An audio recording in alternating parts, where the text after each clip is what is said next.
Promoting the growth of the tabletop sports hobby, this is Imagisport.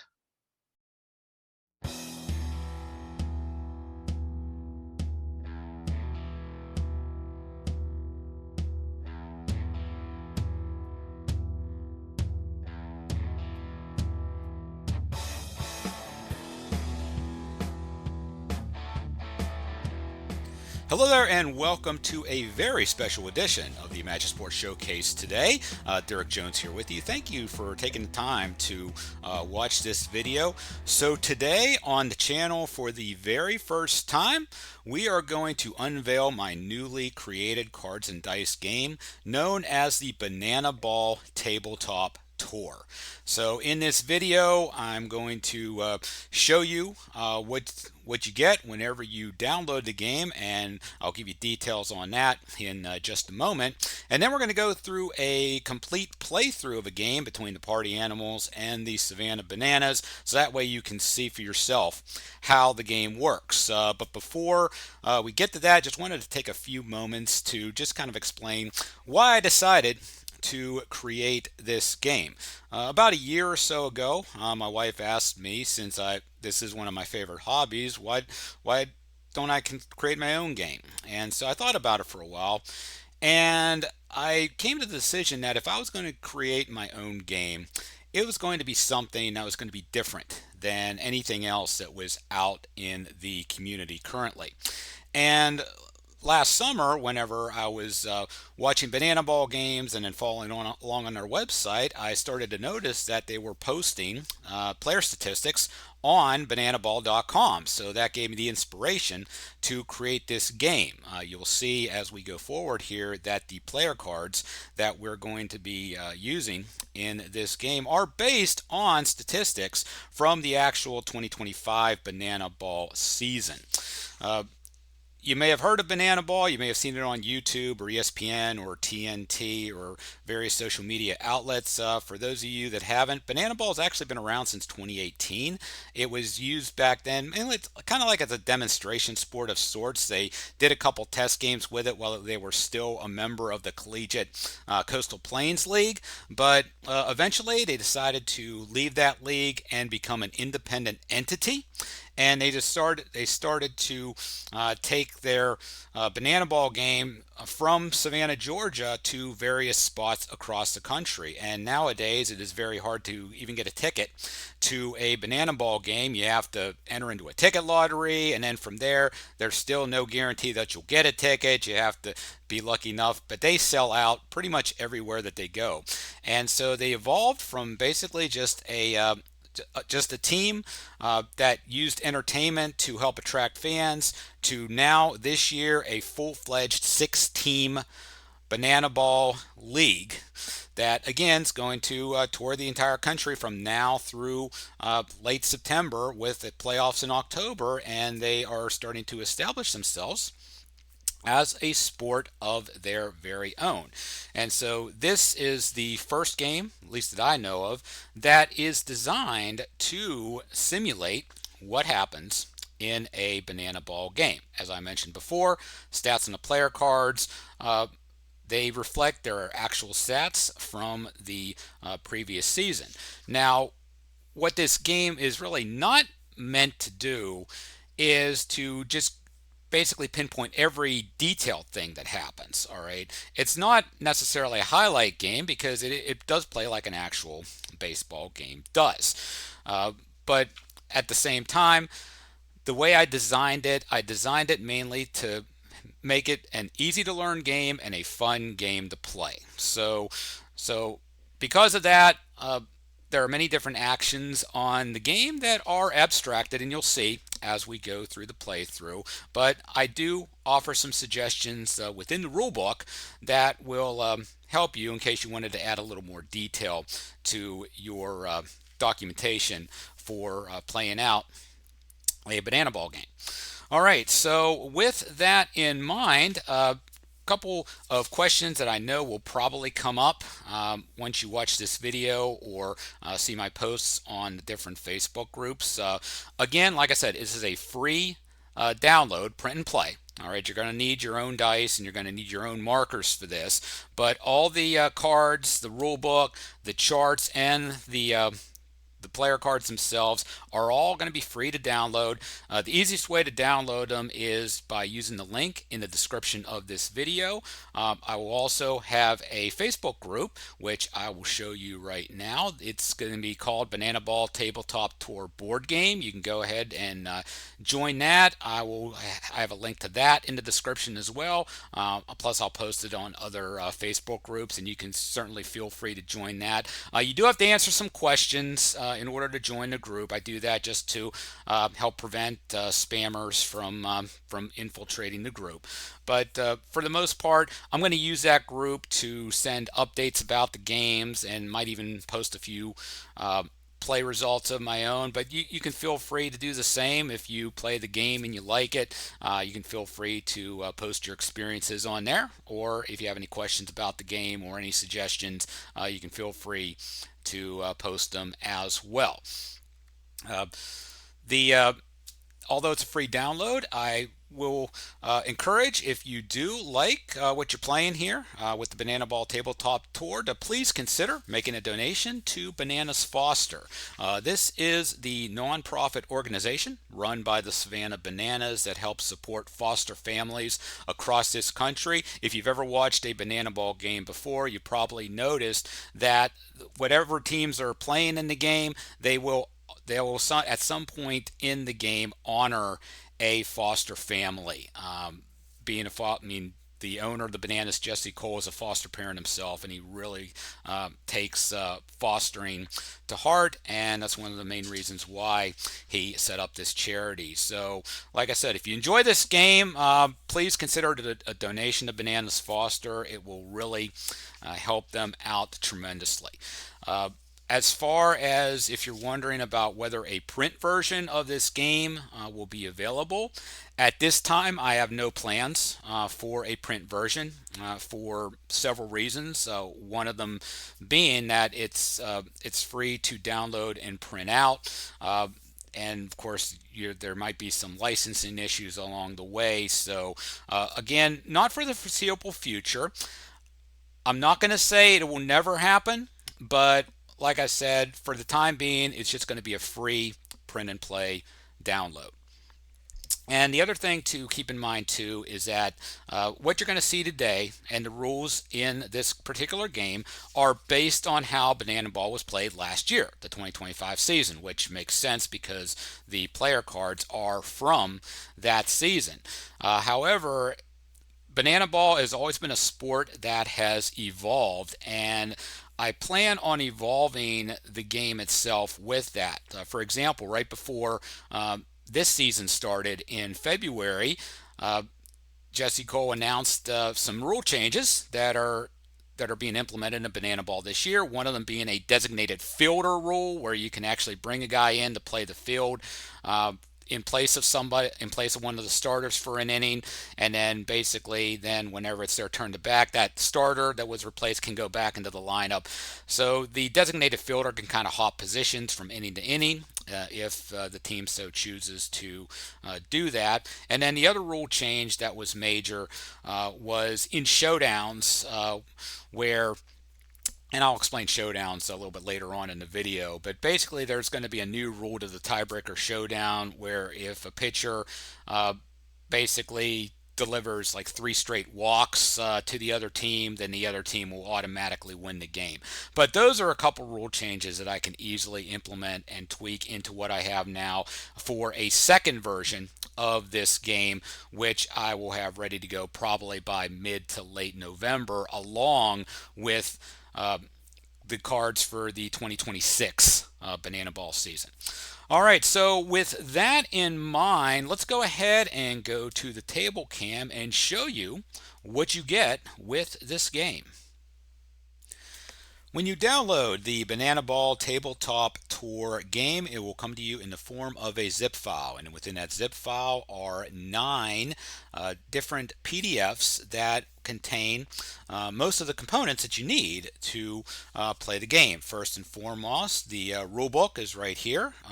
I made the rule book fairly simple to read, so hopefully it is simple to read for you as well. As always, if you have any questions about any of the rules that you see in here, please let me know. Email address is djones90@yahoo.com, and I have that email included in the rule book. You don't really have to be a banana ball expert to play this game. If you're not aware of what some of the different banana ball rules are, I intertwined that within the instructions of the game itself, and then even in the back of the rule book, I posted the actual banana ball rules that were used in the 2025 season, so that way you have an idea of the differences between regular baseball and then banana ball.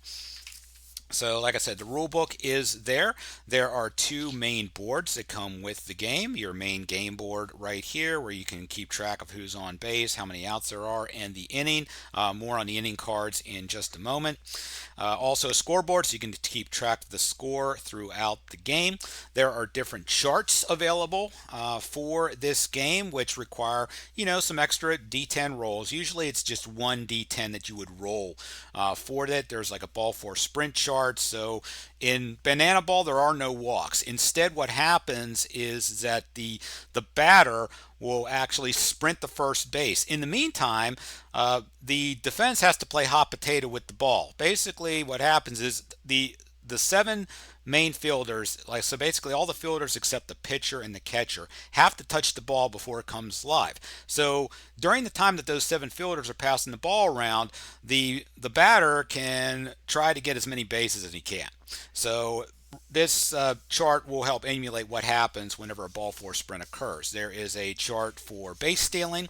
There is a chart for resolving trick plays. I'll explain that more during the playthrough itself. There is some charts that are go into the showdown. So in Banana Ball, you don't go into extra innings after the final inning. Instead, there are showdown tiebreakers. Again, I will explain that later in the video. If the game does need a showdown, I'll explain it then. If not, I'll explain it briefly at the end of the video before cutting it to a close. And then finally, there's a quick reference chart right here, and basically what this does is explains the acronyms that you will see on the player cards, basically a summary of what I have written out in the rulebook. There are also charts over here, some smaller charts for what happens if you have runners on base during air out situations, ground outs, singles, doubles, and whether or not you bring in the infield in. Air outs may be a new term for you, but basically whenever I was accumulating the stats to use to create the player cards, what the Banana Ball website did was they basically lumped all the flyouts and the lineouts together in one category and called them air outs because, catching the ball in the air, right? So instead of trying to distinguish on the cards themselves what's a flyout and what's a line out, I just decided to just go with that air out. And again, if you wanted to have like more detail in your scoring, there is a suggestion I have in the rule book that basically tells you what the fielder would be for that particular play, so then you could determine for yourself whether it would be a fly out or a line out. And then also there's going to be 4 strategy cards for each team. So the first one here is the challenge card. So there are challenges in Banana Ball. Each team has one challenge. So they can challenge a call that was made on the field. Now for my game, you can challenge like a ground out, an air out, a single. You can also challenge a stolen base attempt or an extra base attempt on a running play. So you'd roll a D10 to see whether or not the call was overturned. Okay, if it was overturned, then you get an extra challenge. But if not, then the play stands as is, and that's basically it. You burn your challenge. But that could be something that could be strategic. There is a specialty walk-up. So there's 2 specialty walk-up cards. I will explain how that procedure works during the playthrough.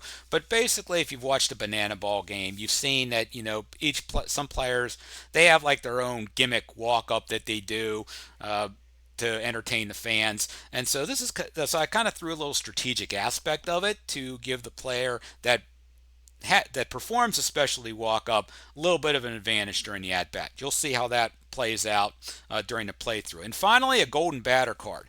There is a golden batter rule in Banana Ball where basically anybody one time a game, any player in your lineup could hit at any time. So the the most popular example with this would be like if your eighth or ninth hitter's coming up in the order and it's a crucial play in the late innings where you have a guy in scoring position and you really want to drive him home. Instead of having that batter, that eighth or ninth batter bat, instead you would throw in like maybe your second batter, your third, maybe your cleanup hitter into that spot for that at bat. And then once that at bat is over, then it goes back to normal. The cleanup batter will still bat cleanup. The batter that he replaced will still bat eighth or ninth. And again, just another strategic option.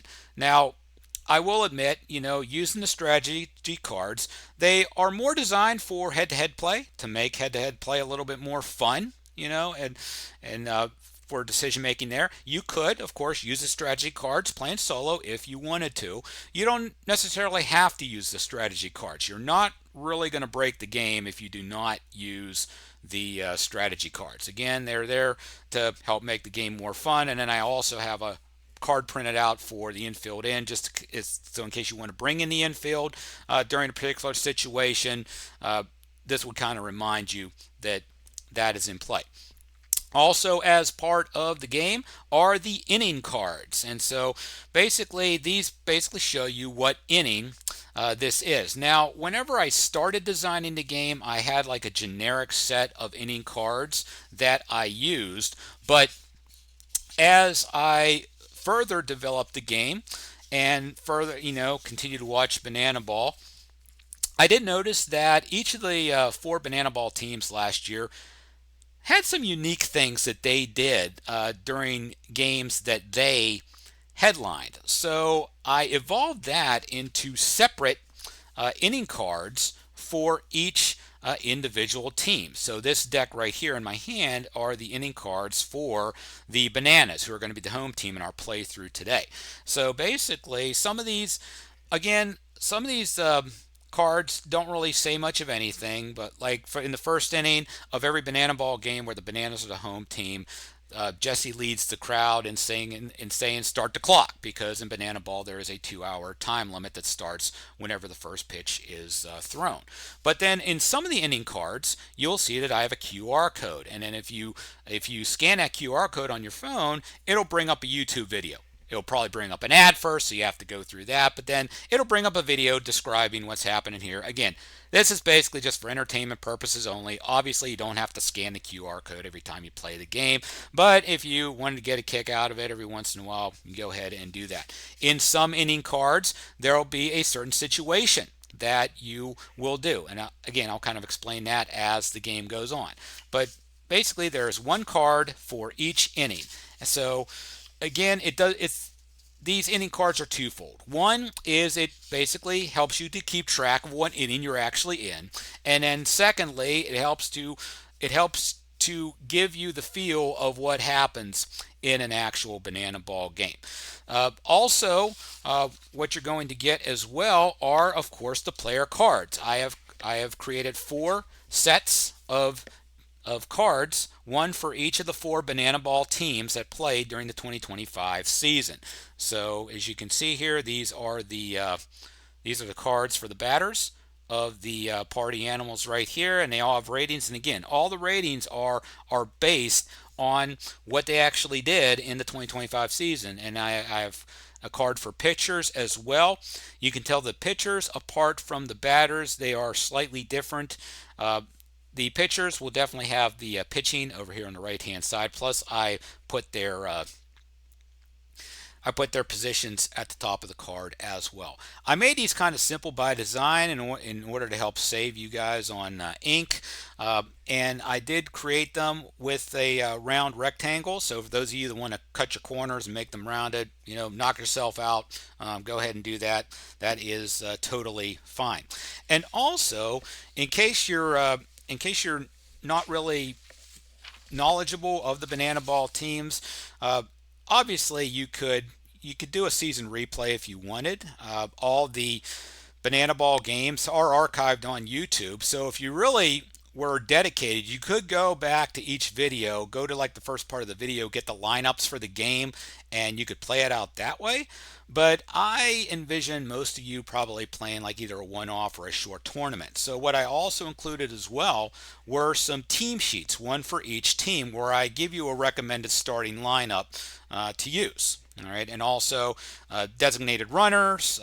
There, I'll explain that a little bit more during the playthrough itself.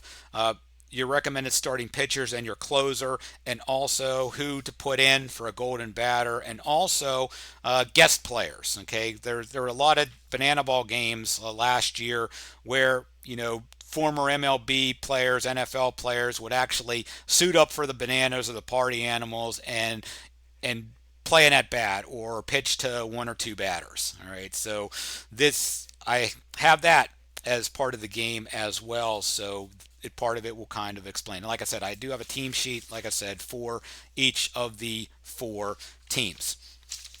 Also included in the package is a score sheet template that you are welcome to use. Keep in mind that in Banana Ball, there are actually 10 batters per team and not 9. In addition to the designated hitter, they also use an extra hitter along with the 8 primary fielding positions. So I do have 10 slots on here on this particular short score sheet. I got the 9 innings here, and I got spaces where you could put your pitchers. Like I said, feel free to use it. You don't necessarily have to.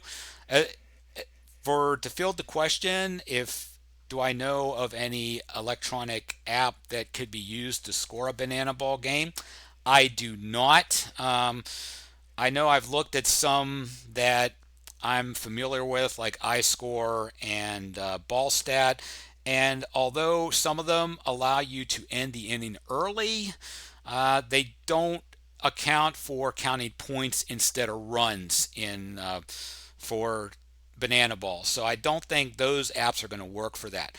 Now, I do know there probably has to be something out there, because I'm pretty sure that the folks at Banana Ball, whenever they accumulate their stats, I'm sure they use something to score the game. I don't think they do it with pencil and paper.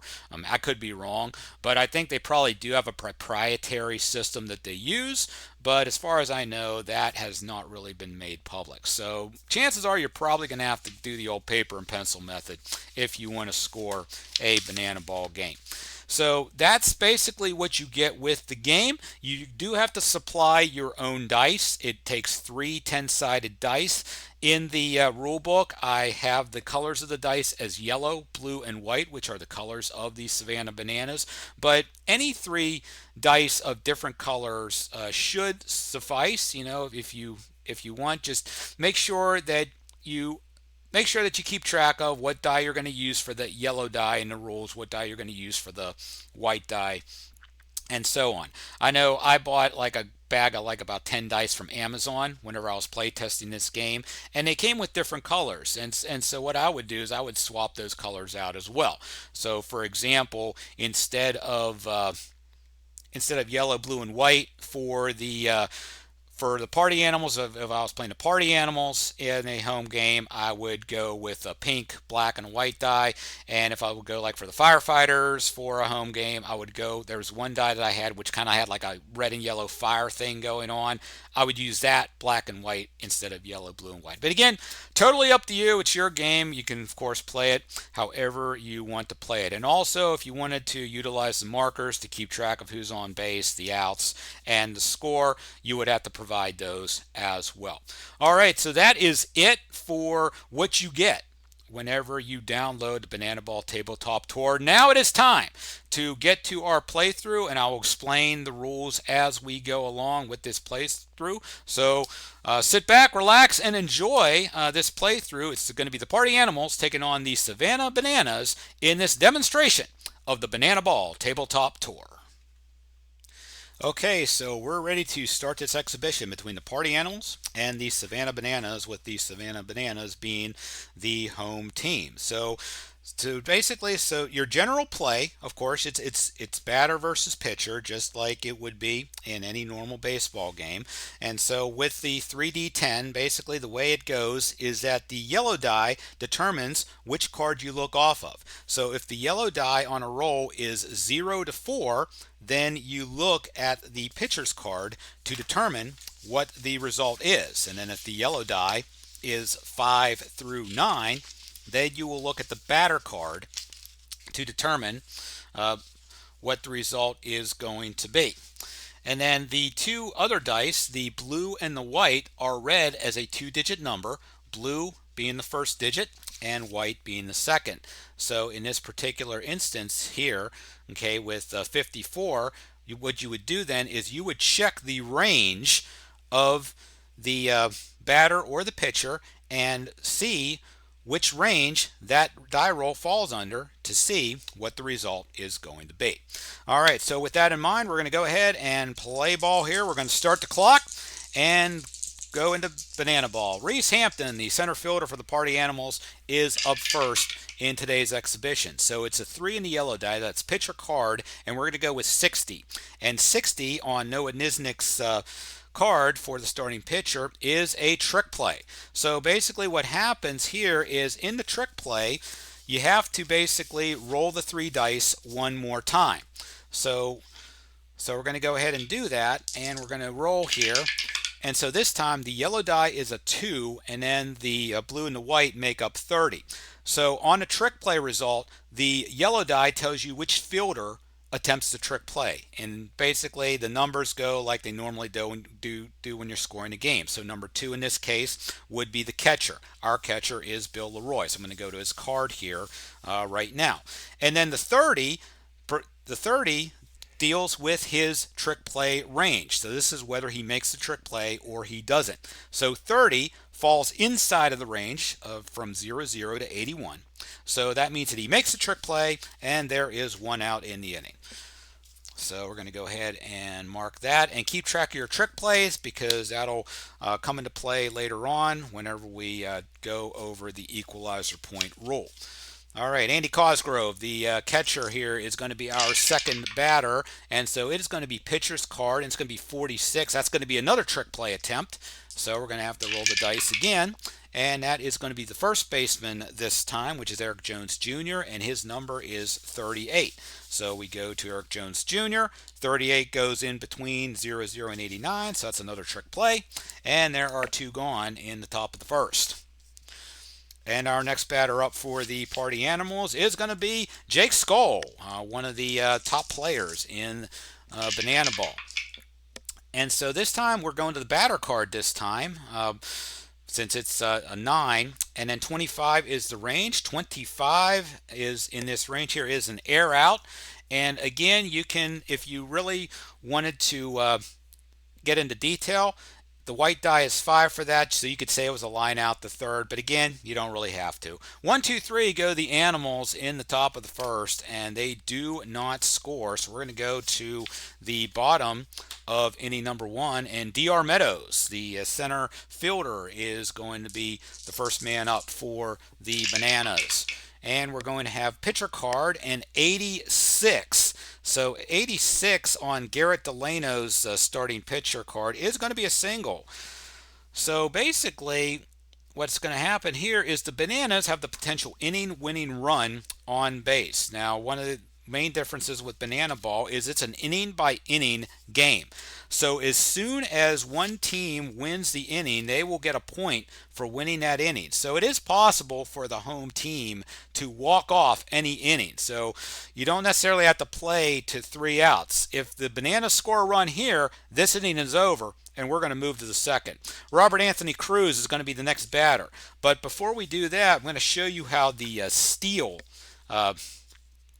procedure works. So on each player's card, at least those who have taken at least one stolen base attempt last year, each batter is going to have a jump rating and a steal rating.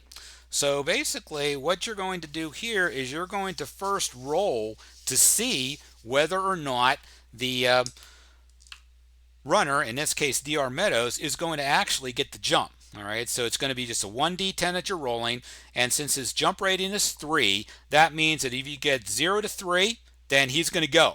Then if he doesn't, then we move to the next step where we check to see whether or not he's going to get picked off. So I'm going to roll the die here, and it's a 1. So he does get the jump. Now we're going to roll 2 dice here and go to the steal rating, which is 00 to 87. So basically, we're going to go here and we're going to roll the dice, and it's a 50. That is within Meadows' steal range, so he has successfully stolen second base. So now he is on second with nobody out here in the bottom of the first inning. Now, keep in mind whenever you roll on your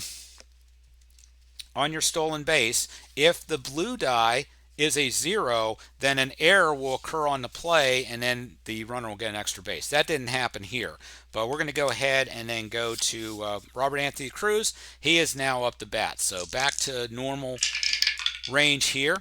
And so we have pitcher's card 84, and so again that's going to be another single. So now since we have Meadows on base, we're going to go over here to the singles doubles chart to see what happens to Meadows. We already know that Cruz is on first base, so let's see what happens with Meadows, and that's a 2.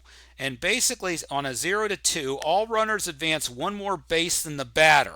So basically what that means is that Meadows comes around third, and then he's going to score, and that's going to be it. The Bananas win the first inning. So just like that, the Bananas are up 1-0 in points, and we're going to go to the second inning.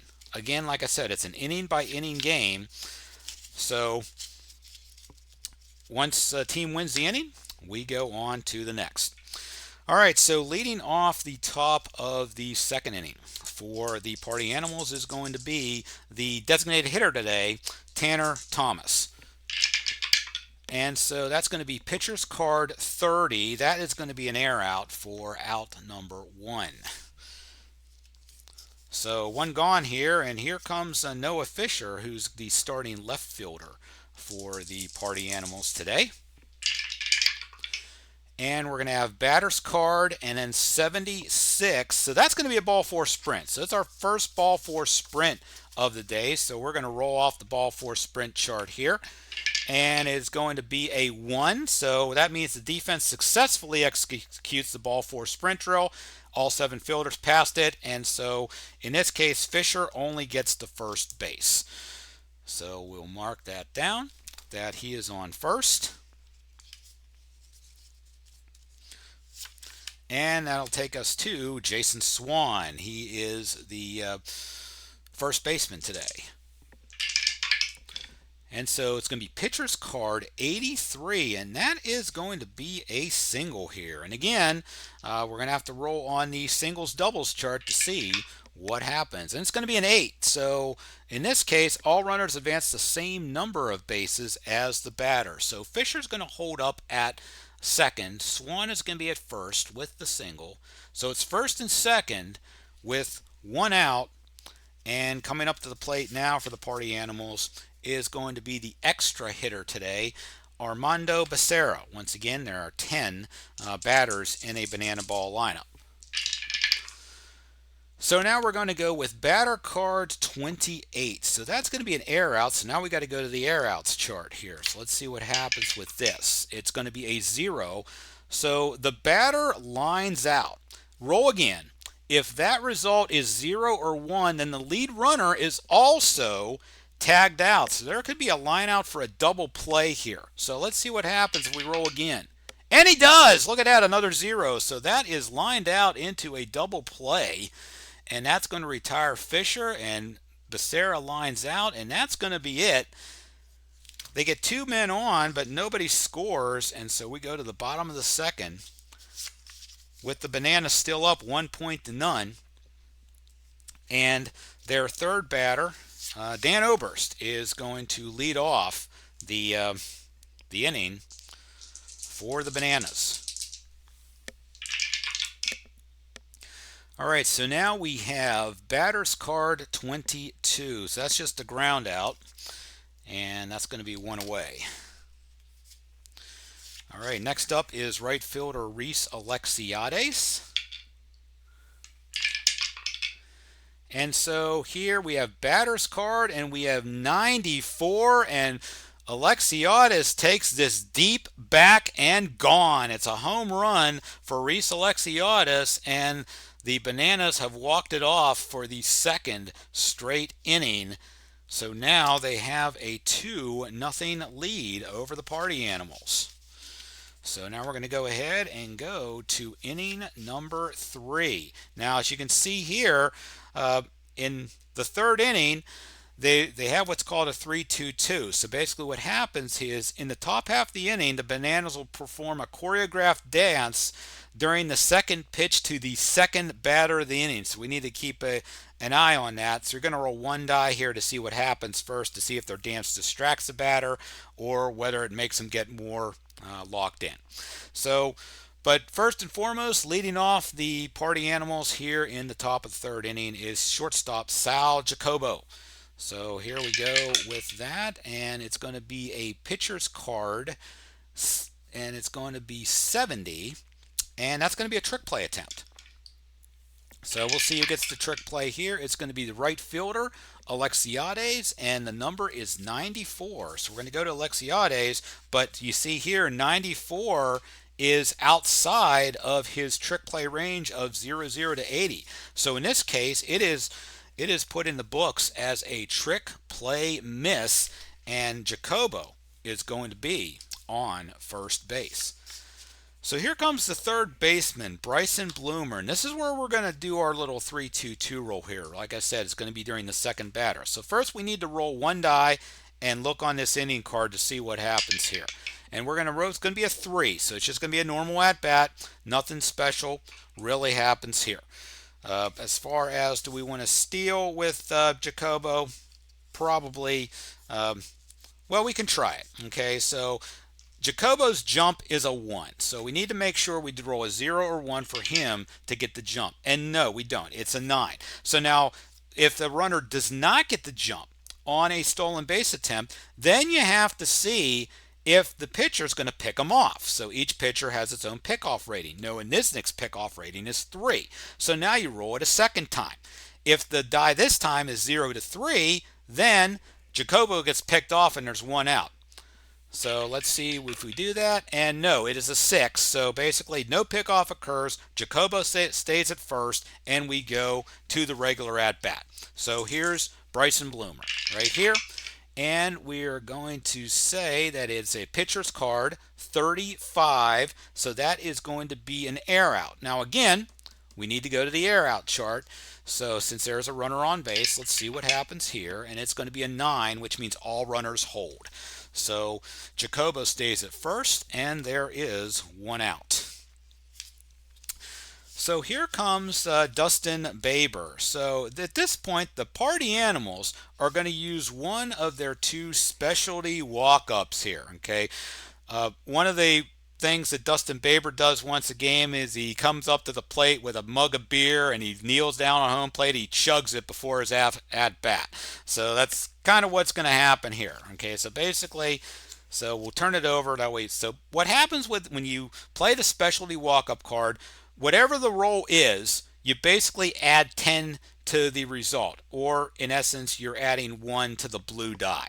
All right, so whatever number we roll for Baber, we're going to add 10 to it to see what he gets. Or it doesn't matter. I mean, even with Nisnik, whatever the range roll is, you're going to add 10. So we'll go ahead and roll for Baber, and that is going to be pitcher's card 58, but you add 10, so it's going to come 68. Doesn't really matter in this case because it's still going to be a trick play. So we're going to go ahead and see who attempts the trick play. It is going to be Alexiades again, but this time his range is going to be 55, which is inside the 0 to 80. So this time he does make the trick play, and it is going to be 2 outs with a man on first. And we go back up to the top of the order for the Party Animals and Reese Hampton. Hampton's 0 for 1. So batter's card 23, and he airs out. There is no reason to check the air outs chart because that was out number 3. and they do not score again. So 3 innings, and the party animals have been skunked each time. So now we go to the bottom of inning number 3. Shortstop Ryan Cox is going to be the first man up here for the Bananas. And it's going to be pitcher's card 0-2, and Delano gets his first strikeout of the day. So strikeout there on Cox, and now we go to catcher Bill Leroy for the Bananas. And that is going to be batter's card, and it is going to be 99, and Leroy sends that one to the moon. That is a home run. And for the third straight inning, the Bananas walk it off. So after 3 complete here in Banana Ball, your score, the Savannah Bananas 3 and the Party Animals nothing. You are watching this demonstration of the Banana Ball Tabletop Tour exclusively here on Imagisport. All right, ready to start the 4th inning here. Again, another QR code here. One of the rituals that they do at a Banana Ball game is the crowd jumps up and sings "Hey Baby," and the QR code will give you a sample video of that. So catcher Andy Cosgrove is next up here for the Party Animals, heading to a trick play, his first time up, and it is going to be a pitcher's card, and it's going to be 46. So basically that is another trick play.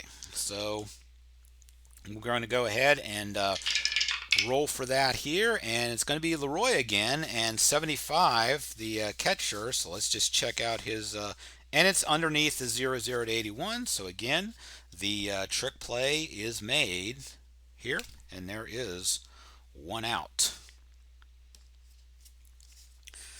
So next up is going to be Jake Skoll. So basically, here we go here with that. Batter's card 49 for Jake Skoll. And again, that's going to be another trick play attempt for the Bananas. They are really racking up the trick plays today. And again, it's going to be Leroy 51. Again, that's going to be a successful trick play. And there are 2 down. And then Tanner Thomas. Thomas 0 for 1 as well. And we have batter's card 14, and Thomas strikes out, and 1, 2, 3 go the Party Animals in the 4th. So leading off the bottom of the 4th for the Bananas is going to be third baseman Kyle Jackson. And let's see what happens here. Pitcher's card 05, and Delano strikes him out. Strikeout number 2 for Garrett on the day. And here comes up the first baseman, Eric Jones Jr. So here's the pitch to him. It's going to be a batter's card, and it's going to be 53. Trick play attempt. And I believe that's the first trick play attempt that the Party Animals have had today. And this time it's going to go to the second baseman, which is Dustin Baber, and the range is going to be 88, which is just at the end of Baber's successful range. So he does make that trick play for out number 2. Now comes the extra hitter, Correll Prime. Now, some of you might be wondering, especially those of you that are watching Banana Ball currently, that, hey, Correll Prime doesn't play for the Bananas anymore. That's true. He doesn't this year, but last year he was a member of the Bananas. That's why he's on the team here. All right, so now we have a pitcher's card, and we have 0-4, and Delano strikes him out. So for the first inning in this game, the Bananas fail to score, so nobody gets points in the 4th inning. So after 4 innings of play, the score still remains the Bananas 3 and the Party Animals 0. Now, as you can see on both of these starting pitcher cards, each pitcher has a max rating. So for both Nisnik and Delano, their max ratings are 6. Basically what that means is that's the number of innings they can pitch before they start getting tired. So you can certainly choose to have them pitch more than their max rating. Just if you do that, keep in mind that you're going to add 10 to any result coming off of the pitcher's card, for each inning they are over their max rating. Again, don't have to worry about that yet because we are only into the 5th inning, so they are still have pretty fresh arms at this point. Also, we have a 5-2-2 this time. So basically it's the same thing as a 3-2-2, only this time instead of having it occur at the top of the inning, we're going to have it occur to the second batter at the bottom of the inning. So we'll cross that bridge whenever we get to it. So leading off for the Animals here in the top of the 5th is going to be Noah Fisher. He basically was the first person to get on base for the Party Animals, but then he got caught in that line out double play. So pitcher's card 65, that's going to be another trick play attempt for the Bananas. And so it's going to go to the pitcher this time, Niznik, and 74, so Niznik's going to make the trick play for out number 1. So let's count this up here. 1, 2, 3, 4, 5. That's 6 trick plays already for the Bananas in this game, which is actually not that unusual in Banana Ball, at least for this team. All right, here's first baseman Jason Swan up for the Animals, and that's batter card 71, and that's going to be a ball 4 sprint. So we're going to go ahead and roll for that to see how many bases Swan can get to, and that's a 7. So one of the defenders bobbles the ball, so Swan actually makes it all the way to second base on the ball 4 sprint. So man on second, 1 out, and up to the plate comes Armando Becerra.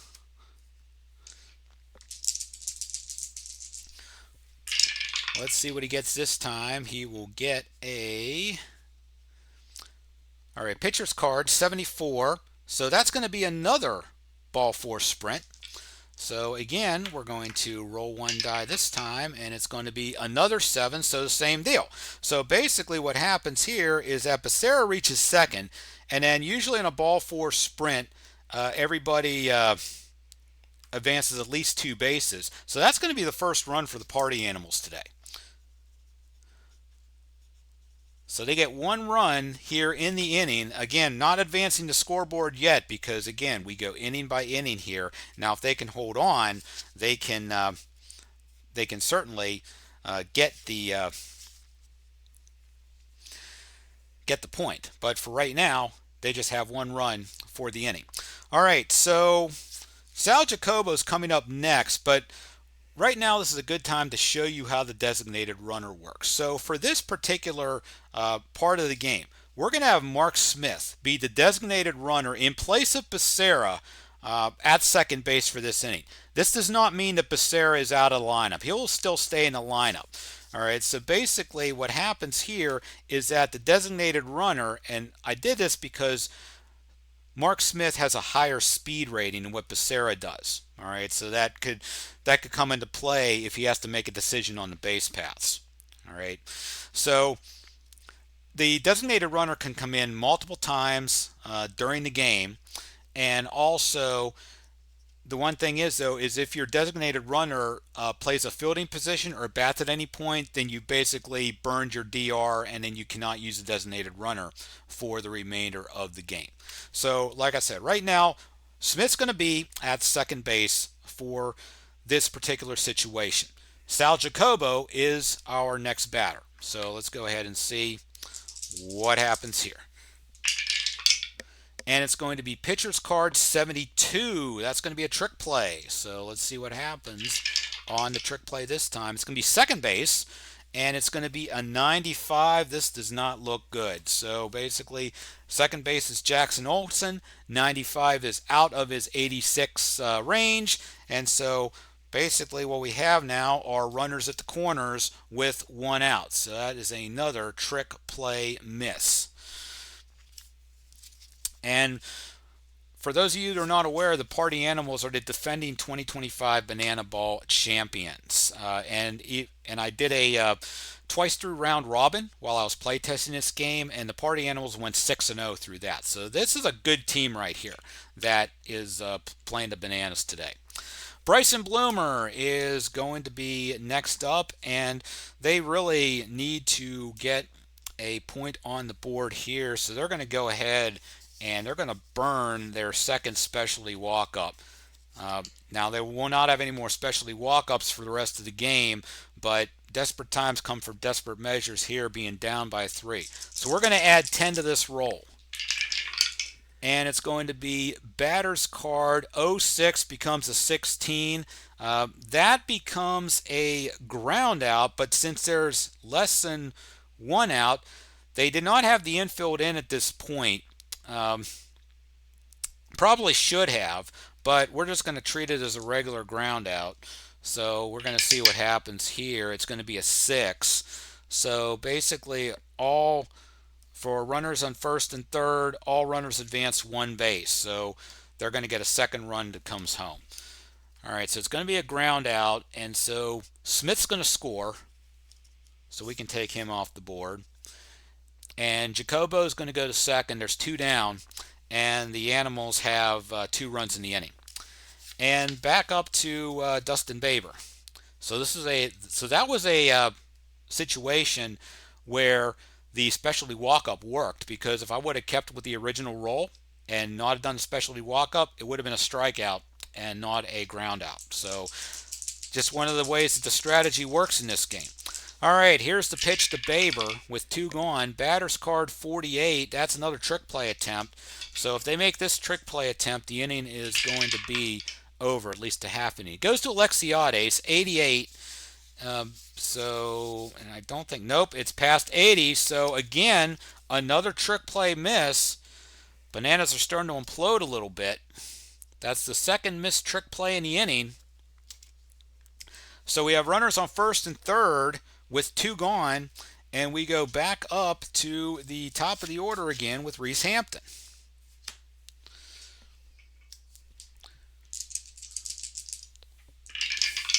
So Hampton gets batter card 82, and that is a single. So that's going to drive home at least 1, and we have a 4 here. So basically that's going to drive home 1.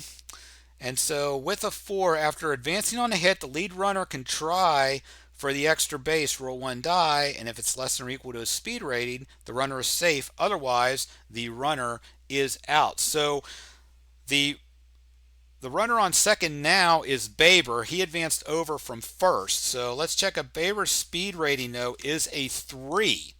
All right, so basically what happens here is you got a decision to make, okay? You can send Baber to third, but you have to roll 1 die. If it's 0 to 3, then he makes it. If it's 4 to 9, then he's out. But just to show you what happens, we're going to go ahead and send him. So we're going to roll. It's going to be a 5, so he is going to be thrown out at third. So now at this point, okay, so basically he's going to be out at third base.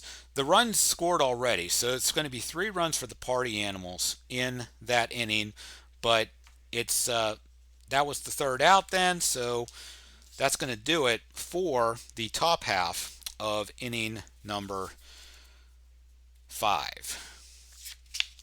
So the Bananas have to score 4 to get a point in this inning. They have to score at least 3 to prevent the Party Animals from scoring a point. Jackson Olsen is going to be the first person up here for the Bananas.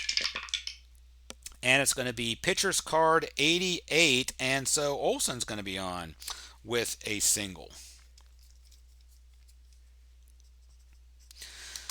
And so the Bananas are not really going to mess around here. They're going to bring out their designated runner, and he is Malachi Mitchell.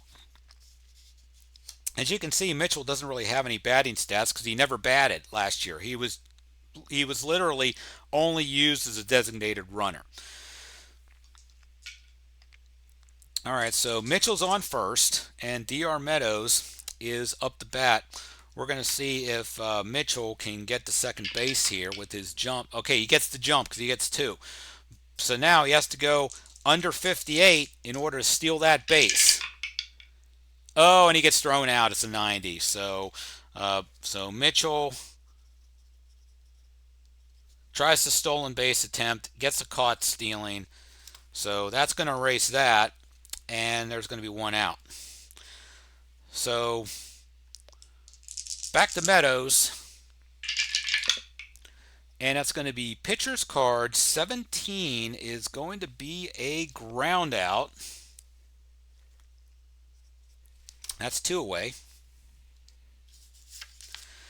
And we have Robert Anthony Cruz. So here's Cruz, pitcher's card 52. That's a trick play. And so it's going to be going to the third baseman, which is Bryson Bloomer, and the range is 41. So we'll go to Bloomer's card. That's under 75. So trick play made for the Animals, and the Party Animals have their first point of the game. So after 5 innings of play, the score is now Bananas 3 and Party Animals 1. So now we go to the top of inning number 6. So for this inning here, okay, there is a guest appearance. So basically the Bananas can introduce a guest batter or guest pitcher into the game if one is available. So the only thing is you have to do that before the second out. Now, in order to get realism here, the Bananas did not necessarily have a guest player in every game that they played. Only a certain percentage of them. I think it was about 60%. So we're going to roll a D10 first to see whether or not a guest batter or pitcher is going to come in. For the Bananas, it's going to be 0 to 6. So if I roll a 0 to 6, then we're going to have to use the guest batter or guest pitcher. And it is a 6. So at some point, I'm going to have to bring in one. I'm not sure when I'm going to do that quite yet because Nisnik is pitching pretty well, although he did kind of struggle a little bit there in the 5th inning. Let's see what happens here. So here's catcher Andy Cosgrove leading off the 6th for the Party Animals. Pitcher's card 63, that is a trick play. And trick play is going to go to Bill Leroy once again, 82 this time. I don't think that is going to be enough, and it is not. It is 1 over 81, so that's going to be a trick play miss. So trick play miss right there. He's going to go on first. Here comes Jake Skoll. Skoll's going to get it. Pitcher's card 56. That's another trick play. And that's going to be first baseman 39. First baseman is Eric Jones Jr. And that's going to be well in his range. But since that is a ground ball, we have to roll on the ground ball chart to see kind of what happens here with that. And so that is a 1. So basically, furthest forced runner is out, batter is safe. So basically, it's a trick play, fielder's choice is what happened. So he tried to do a trick play, make a double play out of it. It didn't quite work out that way. So basically, Skoll is now on first with 1 gone. Here comes Tanner Thomas. All right, here we go. Batter's card 60. That is another trick play attempt. And in this case, it's going to be back to Bill Leroy again, and 89. Again, that's out of his range. I just looked it up. So another trick play miss, and now we have runners on first and second.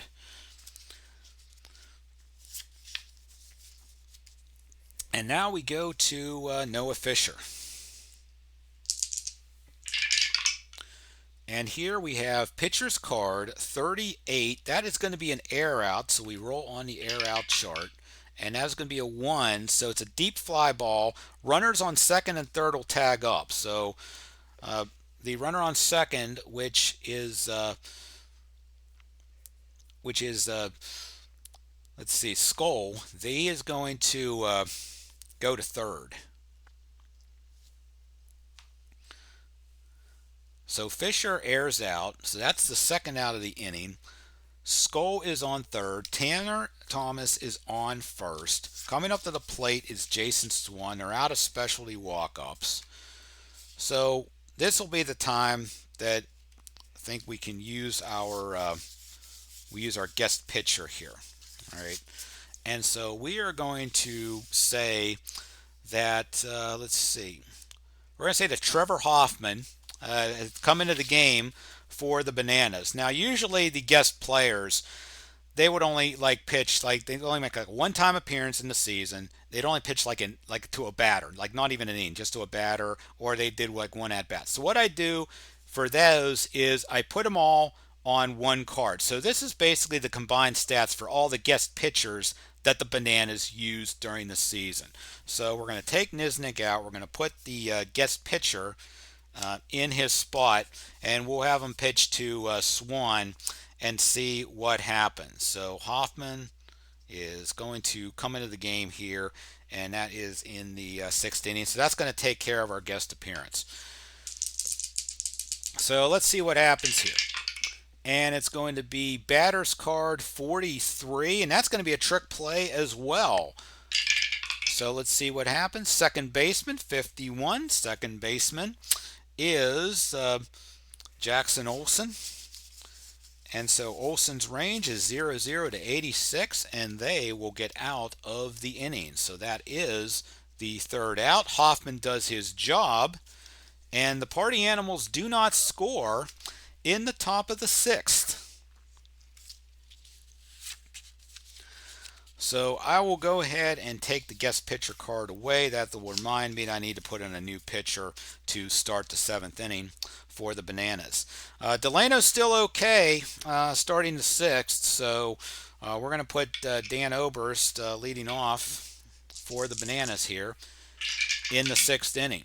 All right, so it's going to be pitcher's card. That is going to be an 11, so that's going to be an easy strikeout there for Delano. And that is going to be only his third. But, of course, the Bananas have only sent 13 batters to the plate today. They've had a lot of walk-offs. All right, here's Reese Alexiades. One gone in the inning. Pitcher's card 48. That's going to be a trick play. And that's going to go to the first baseman, Jason Swan, and the range is 79, which is outside of his 71. So Alexiades is going to be the beneficiary of the trick play miss there. Okay, so with that in mind, again, we'll bring in Malachi Mitchell to be the designated runner, again showing you that you can have the designated runner come in multiple times. Basically, the only limitation to that is that the DR can only come in one time for every rotation of the lineup. Since he came in for the number 10 hitter the first time through, that's all reset. So now he can be in again this time for Alexiades. But then after this, he can't come in until DR Meadows comes up the bat one more time. So we're not going to steal with him this time. We're just going to leave him at first, and Ryan Cox is going to be the batter. And it's going to be pitcher's card 20, and that's going to be a ground out, so we're going to need to roll to see what happens there. And it's going to be a 1, so again, this is going to be a fielder's choice, so Mitchell's actually going to be out. And there's 2 away.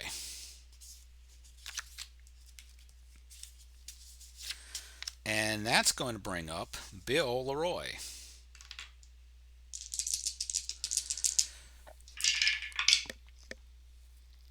All right, so pitcher's card 75. That is going to be a single. So again, we're going to go ahead and roll on the dice here, and it's going to be 5, so we're going to have a speed check going on here. Ryan Cox's speed is a 2, so he is not going to advance. So basically, what's going to happen here is singles is one of the plays that you can challenge, and the Party Animals are going to use their challenge here. to basically try to overturn this single. Think of it as it was kind of like a slow ground ball to the infield. They tried to throw it to first, and Leroy just beat out the throw. But the animals are arguing, hey, that's not the case. We think that Leroy was just a little bit behind that throw. So we're going to roll a D10 here to see what the challenge is going to do. So again, from the rules, if the die here is a 0, 1, or 2, then the call is going to be overturned, and that's going to be the third out of the inning. But if it's not, the call stands. So here we go. And it's a 2. So yes, it is overturned. Leroy has changed that to a ground out. That is the third out of the inning. So no score here in the sixth. And because they did get that challenge they did get the call overturned, they have an extra challenge to use later on in the game. So that's it for inning number 6. We are going to go to the 7th inning. So after 6 innings of play here, your score is the Bananas 3 and the Party Animals 1, and you're watching this demonstration of the Banana Ball Tabletop Tour right here on Imagisport. Okay, we're getting ready to start the 7th here. With the Bananas holding on to a 3-1 lead. And so we're going to go ahead and bring in a new pitcher for the Bananas. We'll have Kelsey Whitmore on the mound to at least lead off the 7th. We'll probably have some multiple pitchers in here for the Bananas to show you how specialty walk-ups work for the pitchers. So leading off for the Party Animals here in the 7th inning is going to be Armando Becerra. So let's see what he does here. And that's going to be pitcher's card 84. So right away we're going to have a single here. Becerra's going to wind up on first base.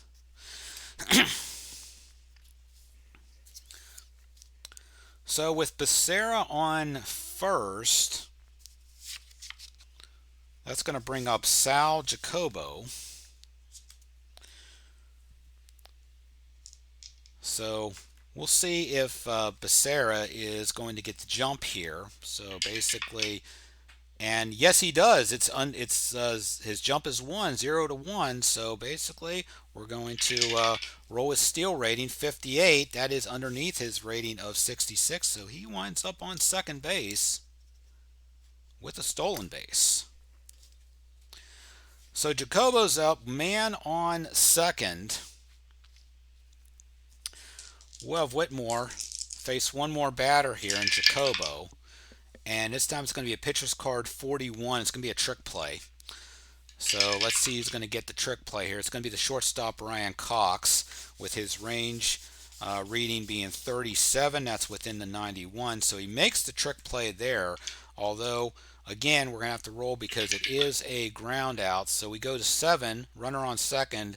So all runners advance a base, so that runner's going to go to third. So trick play for Cox, but Becerra is going to go to third with 1 out. And that is going to bring up Bryson Bloomer, okay, for the first out. And so we're going to bring the infield in. See if we can prevent that run from scoring. Pitcher's card 89. That's not going to happen. That's going to be a single. That's going to drive him right in. No need to roll on the chart for that. So the Party Animals will get a run on the board here in the top of the 7th. And it's going to go to Dustin Baber. So now we're going to bring in a new pitcher for the Bananas. We're going to bring in Dakota Stilts Albritton and give him a specialty walk-up. Yes, the man wears stilts during Banana Ball games, has his whole career. So when you use a specialty walk-up for a pitcher, what you do is for the first at-bat for that pitcher, you will subtract 10 from the result. So let's see how that works in this situation right here. All right, so basically we go with batter card 75 becomes a 65. So instead of a ball four sprint, because it's a specialty walk-up, it is now a trick play. So another trick play attempt here for the Bananas. And it's going to go to Albritton. And his range 48 is within the 86. So Albritton makes the trick play. And it's a ground ball trick play only if it's hit to one of the infielders, not the pitcher. So basically, you can say that Albritton caught it between his legs. That is a trick play right there. So that's 2 gone in the inning. Now we go to Reese Hampton. Okay, so since the specialty walk-up's over, now we're back to normal readings on the dice. Pitcher's card 17. So for on Albritton's card, that's an air out, and that gets them out of the inning, but not before the Animals score 1 run here in the top of the 7th. So the Bananas are still going to need 1 run to tie this inning up to keep their 2-point lead alive. They're going to lead off with Kyle Jackson. We're going to keep Delano in the game for now, although he has a max rating of 6. We're in the 7th. So basically what that means is if we roll a 0 to 4 on the yellow die to go to his card, we're going to have to add 10 to the range result for it. So basically batter's card 94, and so that is going to be a double for Kyle Jackson. All right, so that is going to put Jackson on second, and then Eric Jones Jr. is going to be coming up here. So with the Party Animals needing a point, we'll have Delano face one more batter here and see how we do there. And it's going to be batter's card 03. That's a big strikeout for Delano. That's out number 1.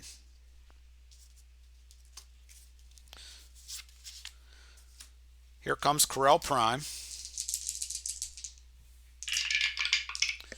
And so batter's card 32, that's an air out. So we need to roll in the air out chart because we have a man on second. It's a 7, so the runners will hold. So that's an air out there.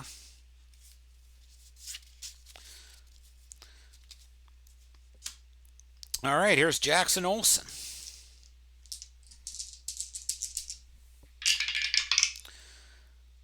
All right, so pitcher's card, okay, since Delano's fatigued, 80 becomes a 90. That's a single. So we're going to see if that's going to be enough to score the tying run of the inning. And it's a 1. All runners advance 1 more base. It is. So basically, that's going to bring home the run, and this inning is tied.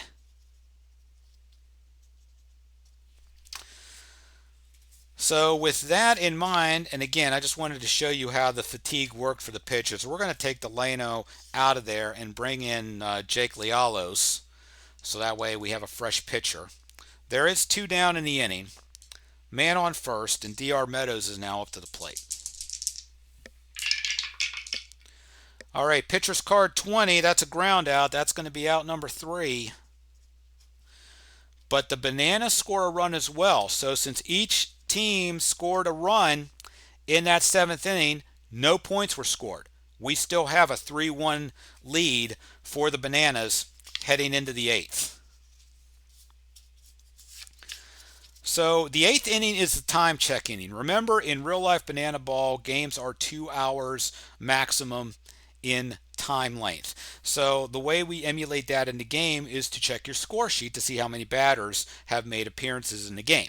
If the visiting team goes through its batting order 4 times and the home team goes through their batting order at least 3 times, then basically the 2-hour limit's just about to expire, and so the 8th inning would then be the final inning of this game.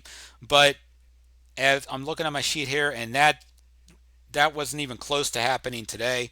And to be honest, it may never happen to you. It's never happened to me in any of the games I've played, and I've played probably close to 25 of them. So it's something that is going to be possible, but it's probably not going to happen. If you watch a Banana Ball game, you'll observe that these players are pretty talented in playing very quickly. So again, this is just going to be a normal inning. So we're going to get Albritton out of there. We're going to bring in another pitcher for the Bananas to start off the 8th inning. We're going to bring in the setup man, Austin Krasimski. So Krasimski is going to go into the 8th. So we have Duop Cosgrove, Skoll, and Thomas here in the top of the 8th. All right, so we have batter's card 51. That is going to be a trick play attempt. Another one for the Bananas is going to go to the shortstop, Ryan Cox, 08. Probably don't even have to look at this range. He makes the trick play rather easily, and there is one down. So now we go to Jake Skoll.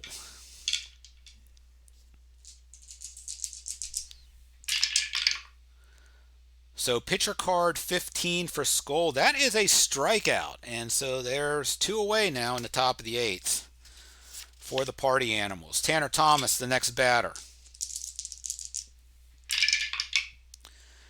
And so that is going to be pitcher's card 15. Again, another strikeout. 1, 2, 3 go to the Party Animals in the top of the 8th. So now we go to the bottom of the 8th with the Bananas able to walk it off. Again, Lialo's max is a 1. He was in the last inning, so I think it's probably a good idea to replace him with a fresh arm. So we're going to go ahead and put in Peter Holden for the Party Animals to pitch the 8th. Let's see if he can do the same thing. First up for the Bananas here in the top of the 8th is Robert Anthony Cruz. All right, so that's pitcher's card 09. That is a strikeout. So 1 gone there. And here's Dan Oberst.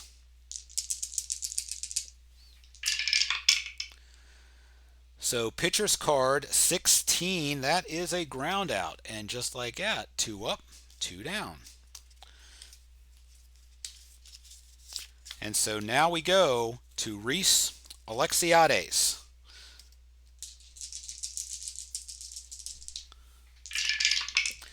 So that's batter's card 63. That's a ball 4 sprint. So we'll roll on the ball 4 sprint chart. It's a 7, so that puts Alexiades at second base with the potential inning-winning run. And that is going to be Ryan Cox.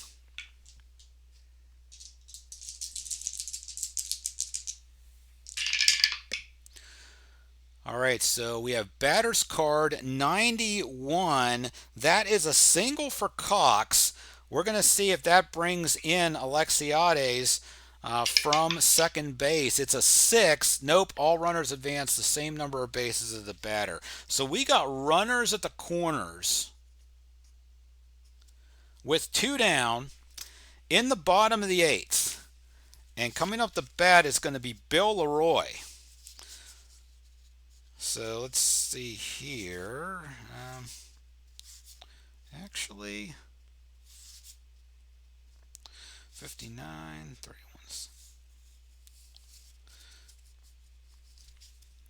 So Leroy's going to bat 2 down. Winning run here. Again, no specialty walk-ups left for the Party Animals. And let's see here. How do we want to do this? Now we'll leave Holden in. All right, so we have pitcher's card 61. That's a trick play attempt. They could get out of this. Right fielder 67. That is Skoll. And Skoll's range is 82. And so they get out of it. No runs scored. So we head to the final inning of play with the Bananas holding on to a 3-1 lead. So a couple things here to remember whenever you start the 9th inning. Number 1, in the 9th inning, the final inning, every run scored in the inning will count as a point. So the Animals can tie the game here and even take the lead if they score 3 runs. Second is one of the rules that's mentioned in the book is the equalizer points. The way it works in Banana Ball is if the visiting team made more trick plays than the home team after 8 innings, then they will get a bonus point to start the ninth inning. So we're going to go ahead and count up the trick plays here. First for the party animals, and they don't have too many. One, two, they missed one there. They only had 3 trick plays in the entire game, whereas the Bananas had 1, 2, 3, 4, 5, 6, let's see, 7, 8, 9, 10. They had 10. So they totally won in that department since they were the home team. So no equalizer point there. And so the Bananas are not going to waste any time. They are going to bring in their closer, Danny Hosley, to take on Fisher, Swan, and Becerra. So here we go. Noah Fisher is going to lead off the top of the ninth for the party animals. Down 3-1 in this one. And so we have batter's card 39. That's going to be another trick play. And so it's going to be center field. It's going to be D.R. Meadows this time. And Meadows is going to easily make that trick play. And there's one gone in the top of the ninth. And next up is going to be Jason Swan.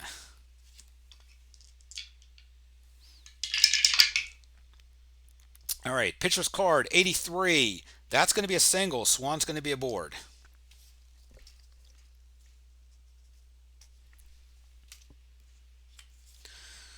All right, so Swan's got a pretty good steal rating here. We're going to see if he can get an extra base before Becerra comes up here. So basically, he does not get the jump, though, so that's a moot point. But I think what the animals are going to do here is they're going to utilize their golden batter rule. So instead of Becerra batting in this spot, what they are going to do is they're going to go ahead and they're going to have Jake Skoll bat for Becerra. Now, again, this is a golden batter, so basically Skoll is just taking the place for this at-bat only. Then he's going to go back to his third spot, and then Becerra will be back into his seventh spot later on, if it gets to that point, which it probably won't. So here's Skoll batting in the golden batter position against Hosley. Man on first, nobody out. Or one out, I should say. And it's going to be batter card 09. That's a strikeout, so the golden batter did not work there. So there's 2 down. The party animals are down to their final out. And so Sal Jacobo is coming up. Let's see if we can... I think there's a pinch hitter in here that might have a little bit of better luck here against Danny Hosley. And yeah, we're going to take out Jacobo. We're going to put in Chase Acuff, who can also play shortstop as a pinch hitter here. Last hope for the party animals here in the ninth. 2 outs and need 2 runs to tie. Batter card 75. Okay, it is a single, so the party animals are still alive. Will Swan make it to third base? It's an 8. He does not. He will hold up at second. But now we have first and second with 2 gone and Bryson Bloomer. They already used their golden batter, so they don't have that at their disposal anymore. They do have a challenge if they choose to use it. So we have pitcher's card 17. That is a strikeout, and that is the ball game. So that is it. The Bananas do not have to bat in the bottom of the ninth. They win this one by the score of 3-1. So let's take it back to the studio. Since we did not go to showdowns, I'll give you an explanation of that and some of the other things that we might not have covered, and just give you a general wrap up of this video. Okay, so the Bananas win this exhibition by the score of 3-1. Hope you enjoyed watching it, and I hope to give you a good idea of how Banana Ball works. Again, if you have any questions, feel free to email me and ask me, and I'll be happy to clear up any confusion that you may have with this game. In a moment, I want to actually go back to the game table and show you how the showdown process works, because we didn't get to that in this playthrough, but because that's what you're going to be using whenever you get to a tie game after 9 innings. So I want to show you how that works. But before we get to that, there were a couple other situations that we did not see in the playthrough that I want to go over. One of them being what happens on wild pitches. One of the banana ball rules is that batters are allowed to steal first base. So usually that happens when a wild pitch occurs and the ball goes like back to the backstop. The batter will drop his bat and just run to first base. So there's an explanation of how that goes on the stealing bases chart. Basically, you roll one of the dice, one of the D10s, and if it's a 0, it's an error, and the batter actually ends up on second. If it's 1 to 7, they're safe at first. If it's 8 to 9, there's an out. Usually, if there are any other runners on base, they'll like advance, accordingly. But if there's a runner on third, then the catcher will have a choice to either hold on to the ball to either deal with the runner at third, or they'll choose to throw the ball to first base. And there's instructions in the rule book as to how to handle that. So I suggested you read over that if the wild pitch occurs. That way you can know what to do in that situation. The second thing that I did not go into today was one of the optional rules that was in the rule book, and that was for the fan challenge. All right, now you saw in the playthrough that each team had one challenge they could use throughout the game, and then of course if they get the challenge right, then they get an extra challenge later. But also in Banana Ball, in real life, the fans also have an opportunity to challenge a play. So I was trying to figure out how to emulate that. So I made it an optional rule. You don't have to use it if you don't want to, because again, it's not going to break the game if you don't use it. But if you do want to use it, if you want to have the fan challenge in the game, then I have it listed on page 8 of the rule book. Basically, what you do at the beginning of the game is you roll a d10, and whatever number it comes up with, that's going to be the inning where the potential fan challenge would take place. If it comes up with 0, then there's no fan challenge. You don't have to worry about it. But if it comes up with one of the numbers, then during that inning, keep your eye out on the white die, because when the white die equals the inning number, then check to see if it's a play that can be challenged, and if it can, then that's when the fan challenge will occur. Same as the regular challenge, 0 to 2 and it's overturned. Otherwise, the call stands. But if it's not, if your white die matches that inning number and the play itself cannot be challenged according to the rules, then there will not be a fan challenge there. So again, that's basically what you have to worry about as far as that goes. Again, it's all stated in the rule book, and if you have any questions about it, again, please feel free to let me know. All right, so let's go ahead and go back to the game table now, so I can show you what happens with showdowns. And again, you're going to use showdowns if the game is tied after 9 innings of play. So basically what happens is a showdown. It's kind of not exactly a one-on-one, but it consists of individual rounds. So in the first round of showdowns,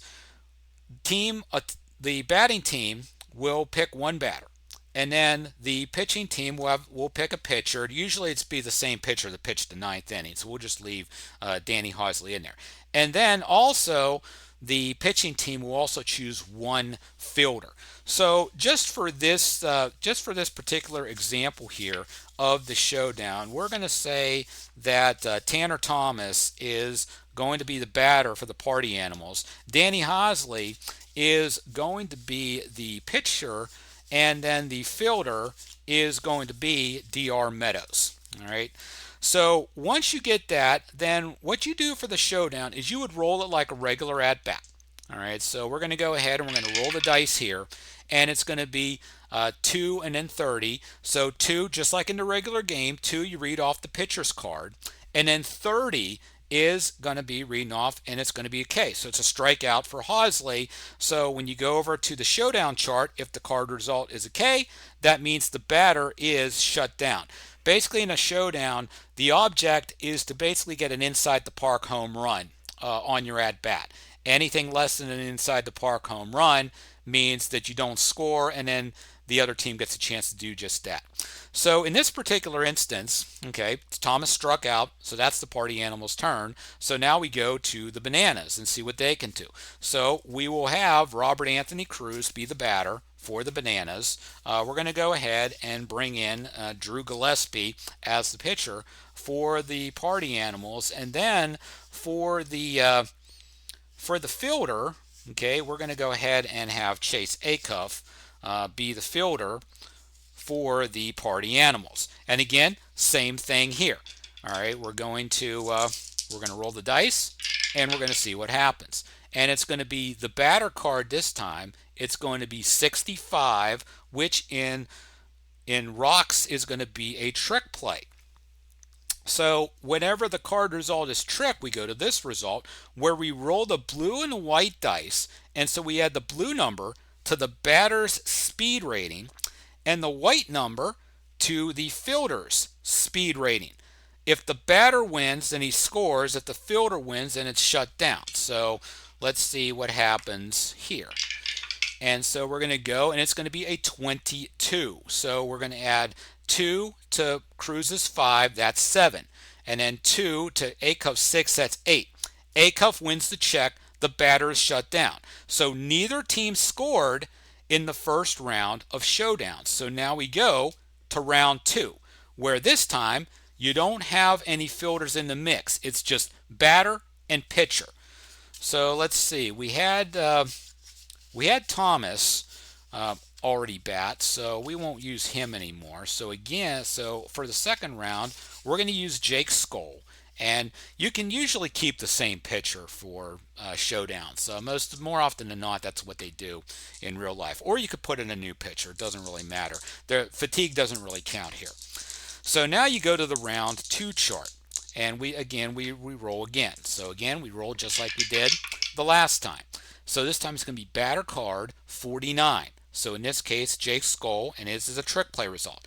Now this time, again, you're going to roll the blue and white dice. But because there's no fielder this time, then what happens is if the batter's speed plus the blue die roll is more than 5 plus the white die roll, then the batter is going to score. So let's see what happens here.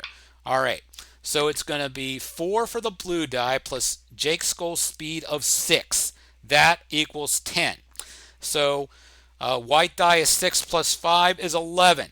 10 is not bigger than 11. So no score for the party animals in their half of the round 2 showdown. So we'll do the same thing with the Bananas. We'll have Dan Oberst be the second batter here. So we're going to roll in this time, and we're going to have pitcher's card 81. So 81 for Gillespie is going to be a single, and on a single result in round 2, the batter scores. So in this case, the Bananas would win the showdown because they scored and the animals didn't in the round. So that would break the tie there. If for some reason neither team scored in the second round, or both teams scored in the second round, then you would go to the round 3 chart where you would go back to what you did in round 1. Pick a batter, pick a pitcher, and pick a fielder. But this time you would have the bases loaded, and you could pick any 3 players that you want for base runners, and then you have the result here to show you what happens on each of these things. If after round 3 you still have a tie, then go back to this round 3 chart and go to another round of showdowns. So that is how the showdowns work in this game. Once again, the Banana Ball Tabletop Tour is a free download. Easiest way to get it will be using the link that I have at the description. in this video. And of course, if you want to, you can also join the Banana Ball Tabletop Tour Facebook group. Link to that's also in the description as well. For those of you that are not on Facebook, again, you can use the link here to download the game. I'm also going to put a link somewhere on the Delphi forums for those that use that. And also, if you have any questions, certainly you can reach out to me on Facebook, or again, you can email me at djones90@yahoo.com. So once again, I hope you enjoy this game. And again, if you like this game, please consider making a donation to Bananas Foster, the charity that the Bananas run that helps foster families across the United States. That's going to be it for today, and this demonstration of the Banana Ball Tabletop Tour. Once again, your final score in our playthrough: the Savannah Bananas defeated the Party Animals 3-1 in my playthrough. Thanks again for watching this video. Have a great rest of your day, and most of all, keep on rolling. We will see you later.